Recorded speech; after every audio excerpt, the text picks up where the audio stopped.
Magandang umaga Batangas, narito na po magiging lagay ng ating panahon ngayong araw ng Martes, December 19, 2023. Nananatili pa ring low pressure area itong dating bagyo na si Kabayan na huling namataan sa layong 290 km west-southwest of Zamboanga City sa may bahagi ng Mindanao.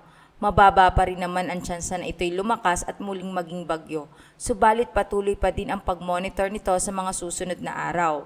At base po sa datos ni Pag-asa ay posible pong maging direksyon nito ay papunta sa Palawan. Samantala, patuloy pa din ang pag-iral ng northeast monsoon na magdadala ng mahihinang pag-ulan, partikular na sa bahagi ng Cagayan Valley at Cordillera.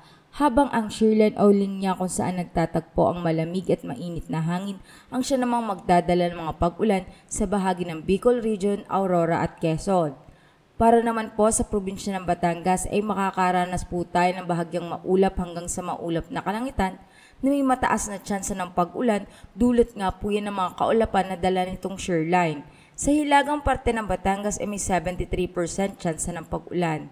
Sa silangan at timog parte ay may 67% tsansa ng pag-ulan, samantalang sa kanlurang parte ng Batangas ay may 40% tsansa ng pag-ulan. Kaya paalala natin sa ating magigiting na kabatang na magdala ng pananggalang sa init at sa mga posibleng pag-ulan. Ang magiging agwat ng temperatura ngayong araw ng Martes ay nasa pagitan ng 24 to 31 degrees Celsius. Si Haring Araw ay sumikat kaninang 6:13 ng umaga at lulubog mamayang 5:32 ng hapon. Lagi po nating tatandaan, ligtas ang may alam at tulad ng laging paalala sa atin ni Governor Mandanas, laging maging handa, ingat at magiting. Mula po dito sa Batangas Provincial Disaster Risk Reduction and Management Office, ako po si Raven Randacida, nag-uulat. Magandang umaga po.